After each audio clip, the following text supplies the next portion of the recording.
Hello and welcome to this presentation on the Active Village Player Library. So I'm going to take you through the crowdfund Lancashire process that we went through, why we did it, what our kind of goals were, our objectives, and how it went along the way. Also, some of the problems that I may have faced and the future and what it all holds. So first of all, the who, where, what, why, when, and how. So we looked into the crowdfund Lancashire process. So this was through LCC, and LCC were promising to provide a substantial amount of the bid. Now, depending on the organisation, this was different. So a charitable organisation could get more for the bid. Like a CIC could get more, a parish council would be a little bit less, and then a company like my own that is a profit-based company but putting forward a project that is non-profitable could get a little bit less. And I'll go through talking to different organisations and why I ended up going for this through my own business and doing it that way. But going on to that, it was hosted by Spacehive. This is good to know because it can be used again outside of the crowdfund Lancashire. Again, for the Active Village process, down the lines for the future Active Village processes, and also for Dunsabridge itself or one of the other villages in the area. It was set up for Lancashire, obviously, and in this case for rural Lancashire areas, to support the recovery of active arts and heritage kind of organisations or initiatives. So for this, we put in that we were massively going for active, but there was also parts of the heritage that were open to improve, and to a certain extent, looking down in the future towards a certain amount of arts as well. So the first round was February to May that we took part of. This meant being on recordings and kind of meetings through December and January to find out more about it. So that's how it all started. And it was brought to me through the Parish Council, the Forest of Bowland AONB, together an active future. So the TAF team itself. That meant that I could find out more and again showed that being part and being connected to different partnerships really works in what we're trying to achieve. Now, the original story was different to what we ended up going down. When I first saw this, as always, mind went exploded out there with thoughts and ideas and wonderful wacky worlds of how we are going to change the amount of activity in an area. So kind of this unformed plan that was going around in my head was a real kind of community festival project, which sounds fantastic and great, and I still hope that there will be place for this to happen. There were a couple of things that kind of weren't sitting right with me when I was thinking about this. One was there's already currently the Hodder Valley Show, the Steam Fair, the May Queen. It's like another project and another festival. Will people go for it, or will I be funding for something that doesn't actually ever quite make it? Also, with just going into this bigger picture, would it be achievable? We'll come to that in a second. But the idea was to kind of get this tribe mentality and this idea of within 50 years we'll have created this new norm, and it was starting that. But it was unformed and there were issues. Now, through chatting with the parish council,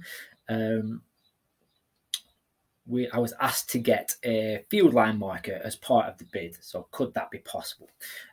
Now, I chatted to somebody else, a client of mine, and he said, well, actually, I would love to do that. I'll get my own machine, I'll buy it, and I'll do it as practice for free for the parish council. And so that was sorted. But that made me think that well, we're looking at this playing field and securing it as a playing field so it never gets made into anything else. Massive part of the activity in Dunsop Bridge, and yet it's not used to the point that you want it to be used. So through looking back at things that we discussed over, the community engagement event, and discussing one-to-one with people, and through other engagement events, it seemed that actually creating some form of facilities that wasn't a gym, it wasn't me teaching classes or someone else teaching classes, it was just something that was open to the community.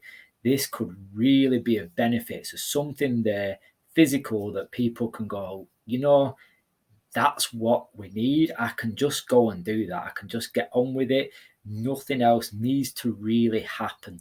So kind of those two things together made me think about this actual play library. And it was something we discussed very early on in one of the initial meetings when I first met with Tracy and Rachel. So from the original thought, the chats with the parish council, the looking back at the different discussions we've had over the time, went to meeting with the crowdfunding team, and it was so easy. They just backed it, told me that, first time backing, it's a good idea to go slightly lower in funds so that it's achievable and doable. Give me the feeling of confidence that, if you don't quite get the funds, it can be ticked over to the next time scale. And also it's about this and the fact that things like this had been done in the past. So a couple of the main things were the parish council and the demographic. They were forming this idea. So I've had connections with the parish council through different people, and it was great having this connection because it meant that, I could bump into them and we could discuss these plans and, things around the lines of where things can go. This also includes the duchy. So making sure that it's within their plans of the community hub and the work that's going on. Didn't want to be placing it and coming up with this idea in my own head that it's being placed here and that's where I'm going to put it, but it not be right. So this had to be discussion through that. The good news was it was already in principle planning for there to be some form of shed on the field. So that was quite easy to get through and just get that kind of ticked off, and they were happy with that. It's just a continuous discussion on where quite on the playing field we put it. Probably overthinking on my part now with that. They seem quite happy for one of the three places that I came up with. So as long as we go for that, then it can happen. And if it's not quite working, like I discussed with the parish council, their suggestion, we can easily just move it to a different spot if it's not quite working in that spot. The other side of it was looking at that demographic and the fact that actually this Dunsop demographic and the Slaburn and Newton isn't quite what it first seems. We see this aging population, and it does. It's probably more aging population than kind of your Clitheroe or your other bigger town. But again, the sample size is small, but there is this kind of grandparents, parents, children setup that we see. And generally, if you want the grandparents to be active, then getting the children active is a great way to kind of influence them. It's just evolution. It's what we do. And then with the rental properties, with it being rented properties and with it being such a beautiful area, we are seeing kind of gradual increase of kind of younger people moving in to the area. Now, we talked achievability, and that was the massive, massive thing, was the achievability of this. Didn't want to go too big, didn't want to go massive and not be able to achieve it. I wanted something that could be achieved, and there was thoughts that went into this. It's a small community, and it's such a local based project, that if I went massive, I thought, oh, are we really going to get the investment? Because where else are we going to get the investment from other than people who are invested in the area? And then the other side was keeping it simple. So it's great to achieve, great to dream big, but we need to be able to make sure we can make the steps to achieve this. So kind of crossing those stepping stones. If they're too far apart, you're going to fall in the water. And that's all right. But we want to kind of get some stuff achieved. And this was one of those things that, I wanted to get it right. So we had the idea in place and discussed with people and go. And these are just 7 kind of things that helped me achieve this to achieve the crowdfunding. So first of all was kind of, before it all started, get enough people on board that we kind of knew we would get a start. And those were the people that I am in contact with the most. So people that come to my classes, people that I see on a regular basis around the village, the kind of local shop owners, things like that I see quite often. So talking to those quite a lot, get those in there right from the start. And get those people to then spread the message. So, that verbal communication between people is great. The more people that are spreading the message, the more that message gets around there. Any local engagements that I did, mentioned it in there. So it would be working with the WI, going into schools, and again, just all the different classes and events that I was running. So one of my Move More Naturally free events for the local community, rather than it be paid. And if people felt that, 2 hours of that, they felt like they needed to pay, I just asked them to invest that money into this, and that worked. So the physical old school way of advertising, we know now that this works, especially in a rural community. Flyers, leaflets, posters in the shops and cafes, it just worked better than the social media side of it. But the social media side still does work, and being on those groups and intermittently posting and just reminding every so often that this was going on, because feedback that I got during it was that people were like, oh, I haven't done it yet. I keep thinking of doing it, then I forget to do it. And it was almost that reminder needed to happen. And then the closer it got to the end, that was a really key part, because I put a last few posts on there for that last bit of money. And actually we ended up overachieving, because people who kept meaning to put in hadn't quite done it, and they all put in towards that last week. And that was a key part. Then, chats, explanations. When I bump into people asking what's happening, me giving a bit more information about it. So some of the fears that people had, that it was more for people coming to the area rather than people in the area, and so on. But then me kind of suggesting that actually it's because of that transport difference that we don't have to be able to just nip over to Clitheroe and get a piece of sports equipment if we wanted to go and play something that moment, that day.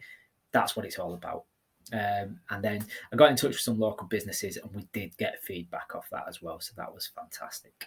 Now, affordability, not the costs, but what it affords the community. And I think this is now a point where it will seem like a bit of repetitiveness over the presentation.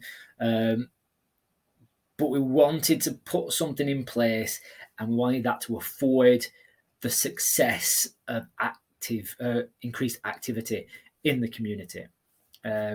So where that big idea was this 50 years norm, rather than going down that line and saying, right, I want a project that's going to push this, it's like, let's just put something in place that really could physically help that. But also we look at the demographics, getting families to come together and use the playing field more. So it's just easier to use. It's in the head. The equipment's there. You can just go and use it.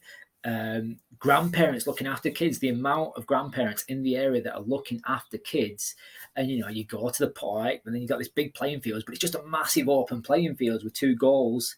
It's like, what do you do? There's nothing actually to do. I can't just nip to a shop and get a ball, or kind of nip back home and get something. It's like, we're here. What do we do? It gives that affordability to just go, there's something there, let's go and use that, let's go and do something, and different ideas. It's not just your standard football, cricket, running. There's other stuff that's in there that kind of affords this a bit more creativity and something new, and so that kids don't get bored, but then there's something there for everybody. So people who don't quite like your stereotypical sports, there's other things in there. And also, it's so other groups, like already formed groups, can go down there and use it. They can have a day out. The school can go down there and have a day out away from the school to the playing fields, and they've got stuff to do there. They don't have to take their own stuff. The WI even could go there. You know, it's I think we've discussed this before. It's quite a young WI here, and they can go and do activities there. You know, there's stuff that they can do. And it might even be connections between the WI and the toddler group, or WI and the school, or one of the other groups and one of the younger groups to come together and do something together. Now, why play? Play is important. Play is one of my big things with to do with my education, what I try and teach, what my philosophies are in health and fitness. And I know it's a growing field within the health and fitness industry that we're missing play, and the missing quality of play can lead to a lot of problems kind of upstream, if you will. So not just the physical activity, but very much the mental side of it. Now, children naturally play. It's their tool of learning. Children will only really learn if they're playing. That's what play is. It's a learning tool. And it's there to ready them for adult life. So initially, play is children kind of copying adults, learning the movements, learning to do things better so that they can go out and hunt, be active, forage, help the community. So that's why play is such important. That's why we've evolved to do this. And they belong in play. Now, adults, the play that we did as kids doesn't translate to modern life, so we just stop doing it. We just stop playing, but also we don't go out and do the stuff that we've kind of trained ourselves to do, and we forget how to play. So a big thing is to get that back, because when we don't do that, when we don't do this kind of process of being active and playing, we lose community, because we're not going out there and doing things together. We're not interacting quite in the same way as we would do when we play, and we start to lose those kind of social interactions, those norms, that physicality, that kind of ability to work through emotions and other such stuff. And we get stuck, we get lost, we get disconnected, we get inactive. And everything that I heard in both our initial community engagement events that stop people from exercising, mental health, confidence, health issues, not knowing people, lack of facilities, transport and family commitments, can all be helped through play. Now, the Play and Sport Equipment Library, for this, we've got these three main points that we wanted to look at: cross-demographic, community, and sustainability. Now, we kind of looked mainly at the cross-demographics so far, and how that will help. We'll look towards the community and how it's going to help the community, and how the equipment library can be used in some of the other events that are happening. We look at sustainability and how it's going to be kept and aided, and hopefully really that the library becomes part of the bigger community, part of the bigger community hub, and it just grows with it, and it becomes something that's just there. It's just part of the community. Going on to where we are now. So that's kind of how we set it up, what we wanted to do, why it was important to do that. And the current story is, now that we've got the crowdfunding achieved and the money came in a few weeks after the funding was achieved, the equipment has now been bought, so it's on its way. And the shed has not been quite bought, because we're just, as discussed earlier, finishing off where we're going to put it and the assembly, and I didn't want just a massive shed hanging around for too long. So until the shed is up and running, the equipment will be based in the chapel, and people will be able to get in touch with me and access that, and hopefully we will have an event to set that up and talk about the future plans. We have got the liability kind of to look at. We have kind of discussed it quite often with different people. And I think it will be a case of just drawing up some decent quality warnings, risks, taking responsibility for it. There will be checks regularly done on the equipment to make sure it's all in working order, and some rules and such drawn up so for people taking equipment. Two things that already seem to be starting to roll down is football and rounders. So Rounders Club will hopefully start as soon as the equipment is kind of here, and we can get that up at first initial date and we start doing it, and hopefully that will roll on to it being run as a club. We hope people seem interested in it, and enough people have talked to me for me to think, well, that's the way to go. As discussed earlier with all of this, I'm going to help set it up and then hopefully kind of maybe step away so that somebody else volunteers to take it on. The football is something that we thought up because we just suddenly clocked that actually, especially at Dunsop School, there's quite an amount of the children that will be leaving, and none of the other young ones really play football. And unless they move out and go and play in Clitheroe or somewhere else, there's nothing going on. So for those that maybe want to play but don't want to be part of a team, we thought of this nice organic kind of family kick around type thing, probably on a Friday evening. It might be weekly, it might be every 2 weeks, and this might grow into a team, it might not, but it's just that use of the equipment, but also growing into something that is ongoing. And then finally, what it will see in the Active Village is right now to inspire, create and grow, keeping a record of how well it's working, and that everyone has the opportunity to play, and that opportunity becomes catalyst for a community connection. In a year's time, we hope that there is an actual club set up, so at least one club set up and using it. The equipment's being used weekly and by different groups. There's adults using the equipment, there's men using the equipment, which is one of those things that, hopefully it will happen, and hopefully there'll be some adult clubs.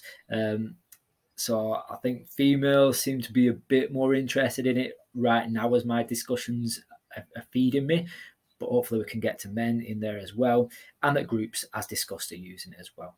And then down the line, it becomes the future norm, kind of, it's always been there, hasn't it, type thought. And it's part of the furniture, but hopefully being developed. It's not just the same thing that I stuck in place. But that's not the important bit anymore. The player library is no longer the important bit. It's just something that symbolises the nothing to everything kind of thought, that what does the player library mean? It means nothing, but it also means everything. And now it's the player community health. That is what we see. The 50-year change, the ball and blue zone idea that's kicking around in my head, the Active Village, that's where we're at, and all that has been set up. And then questions to finish off.